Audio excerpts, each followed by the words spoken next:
तर सातारा सिव्हिल हॉस्पिटलच्या बाहेर जे फुटपाथवर व्यवसाय करणारे जे कुटुंब आहेत त्यांच्यासाठी गेले 6 महिन्यापासून आम्ही पाठपुरावा करतोय. आतापर्यंत 3 वेळा कलेक्टर साहेबांना निवेदन दिलेलं आहे. याचं कारण म्हणजे जी संरक्षण भिंत बांधण्याचं काम चालू होतं त्यावेळेसही आम्ही पत्र दिलं होतं की आपण या व्यावसायिकांना 2x2ची खिडकी त्या भिंतीमध्ये बसवून द्यावी, जेणेकरून त्यांना आतमधील लोकांकडून खरेदी विक्री करता येईल. अशा पद्धतीनं आम्ही गेले 6 महिन्यापासून कलेक्टर साहेबांना विनंतीपूर्वक निवेदन देतो. परंतु त्याच्यावर आजपर्यंत कोणतीही चर्चा झालेली नाही आहे, मिटिंग झालेली नाही आहे. यामुळं होतंय काय, जे आतमधून लोक वस्तू खरेदी करतात, पाण्याची बॉटल असो, पोहे, शिरा, उपीट, कपड्याचा व्यवसाय, चहा, नाश्ता, जे जे जे विकतात ती भिंत बांधल्यामुळे ती देवाणघेवाण बंद होणार आणि त्यामुळं या 3-4 कुटुंबावर उदरनिर्वाहाचा प्रश्न निर्माण होते. आणि आपण जर पाहिलं तर या कुटुंबातील प्रत्येकाला 2-2 मुलीच आहेत आणि त्या मुलींच्या शिक्षणाची जबाबदारी यांच्यावर आहे, लग्नाची जबाबदारी यांच्यावर आहे, कुटुंब चालवण्याची जबाबदारी यांच्यावर आहे. आता या गायकवाड मावशी आहेत, त्यांचं वय झालंय, त्यांचं औषध, घर चालवणे हे सगळं ह्याच्यावर चाललेलं आहे.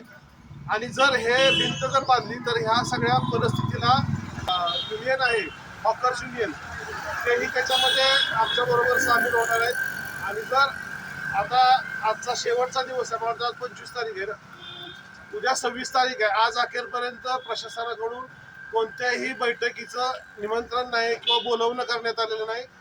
ऐन वेळेला पोलीस प्रशासनाला मुंडक्यावर बसवतात आणि मग ते आतमधून माघारी घ्या, आम्ही तुमच्यावर कारवाई करू. परंतु प्रशासनाला वेळ नाहीये की बाबा ही गरीब लोक जगतील कशी.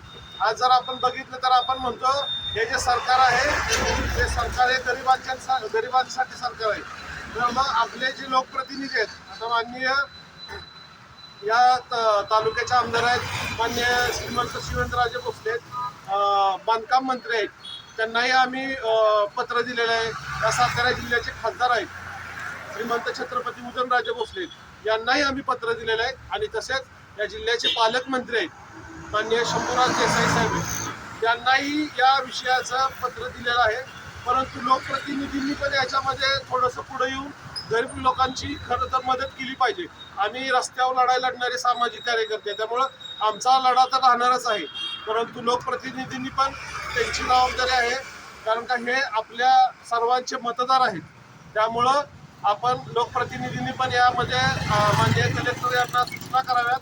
आणि यांच्या सर्वांच्या वतीनं मी एक मागणी करतोय की इथं आपण एक 2x2ची खिडकी द्यावी, अन्यथा आम्ही उद्या माननीय जिल्हाधिकारी कार्यालयासमोर सामूहिक आत्मदहन करणार आहोत.